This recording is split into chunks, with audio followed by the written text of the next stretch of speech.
يلا بينا بقى نعمل بسكوت النشادر الخطير المظبوط على الشعره. بجد احلى بسكوت نشادر هتجربوه في حياتكم، طريقه ولا اروع، مقادير مظبوطه جدا. بصوا البسكوته من جوه عامله ازاي، حلوه جدا جدا، مقرمشه من بره ودايبه من جوه. طريقه حلوه جدا. لو عايزه تعرفي الطريقه ونكمل باقي الفيديو، وهتنسوا اللايك والشير. كل سنه وانتم طيبين. معايا هنا بقى مقادير كيلو البسكويت. معايا هنا كيلو دقيق، معلقه كبيره ممسوحه بيكنج باودر، معايا كوبايه ونص سكر بودره، معايا كوبايه وربع زبده طريه بدرجه حراره الغرفه، 4 بيضات، نص كوبايه عصير برتقال او لبن دافي، معايا هنا معلقه صغيره نشادر، ربع كوبايه زيت، وطبعا ما ننساش الفانيليا دي اساسي. هنضرب بقى زبده كويس قوي. لو ما فيش مضرب كهربائي هتستبدلي بالمضرب السلك العادي او بايدك عادي، ما فيش مشكله. اهم حاجه الزبده معانا تبقى طريه. لو انت عايزه تستخدمي سمنه هنا مكان الزبده هتحطي سمنه، بس هتبقى خارجه من التلاجة ما تكونش سايحه. هضربها كده شويه. هنزل بقى بالسكر البودره وافضل اضربه لحد كريمي بربع كوبايه الزيت، واكمل ضرب. واحنا بنضرب دايما نخلي بالنا نفضل ننزل اللي في الجناب علشان يختلط كده مع بعض. هنزل بقى بالبيض، بيضه. هنزل باول بيضه كده اضرب لحد ما تختفي، وبعدين هنزل بالتاني. هكرر بقى لحد ما اخلص البيض اللي معايا. هنزل بقى بالبيضه الاخيره، وانزل معلقه صغيره فانيليا او 3 اكياس فانيليا من البودره.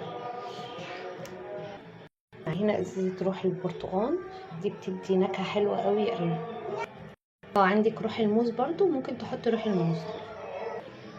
بقى البرتقال نص كوبايه برتقال دافي. هنزل بقى بمعلقه النشادر وهطلع بيها على طول كده، بس عشان الفوران بقى في المضرب شويه كمان. هنزل انا بمعلقه البيكنج باودر واقلب. هنزل بقى بالدقيق.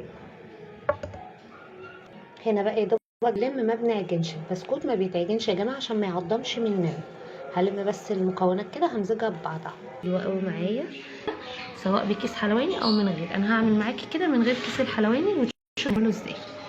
اهو معايا بصوا، شايفه صباعنا ده بندخل كده ونزق العجين.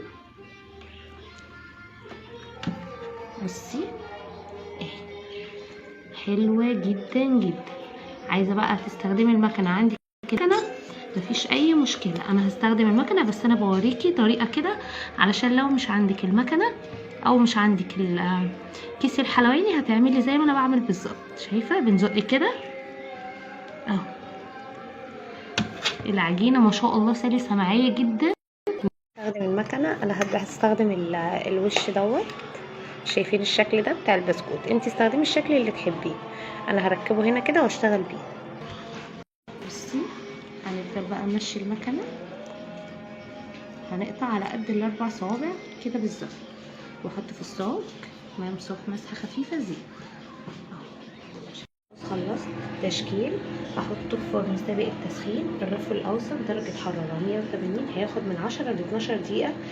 اللون ده من تحت وفوق. هو ده اللون المناسب جدا جدا، حلو قوي قوي.